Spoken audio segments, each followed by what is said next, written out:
Hello, this is David, and my robotic coding activity will be for students to use to take a Bebot robot to chart their path to the planets. The planets will be placed on a large mat. The mat will have grids sideways. The students will place coding arrows in such a way as to allow Bebot to travel to all 7 planets and then return to Earth. They will be working in groups of 5, and within those groups, they'll each be taking turns plotting the course, and they will all get a chance to have their Bebot run the course that they've plotted.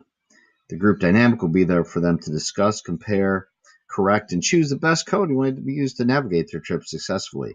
And of course, there will end up being more than one way to make the trip. And this is where creation comes in, as they discover there's more than one way to code this to successfully complete their plan. And maybe they'll choose to go from one planet first and then to the next. My goal for them is to come up to see how many different ways they can do it eventually, but that's far into the lesson.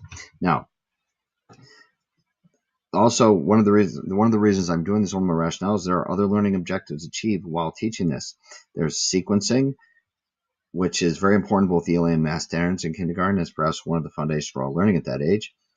The concept of coding, which for 5-year-old children I believe is an excellent start. Counting, left to right coordination when reading, group dynamics, problems, and problem solving. Now, my main standards in teaching this are mathematical practices 2, 3, 7, and 8. And it encompasses all those in coding. All those are in initial coding. They're all mathematical practices. Very important. I'm not going to read what those mathematical practices are for each and every one. However, I would do well for you to check it out because they are important practices. Now, as far as the overall, this is kindergarten, and I'll be doing it in mathematics and teaching it in levels 1 and 5.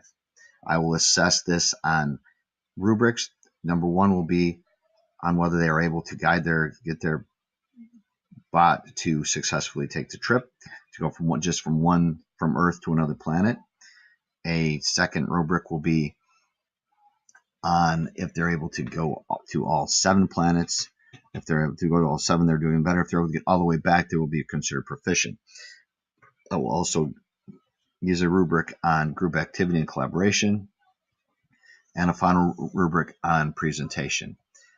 Now, if eventually I'm able to move this and add another aspect to it, another aspect would be on memorization and retelling the story so they can memorize the 9 planets and do it in order and sequencing, so I could add both of those. But that's going to be further down the line after I first try this very first lesson. So I hope that you've understood that and that I've explained it well.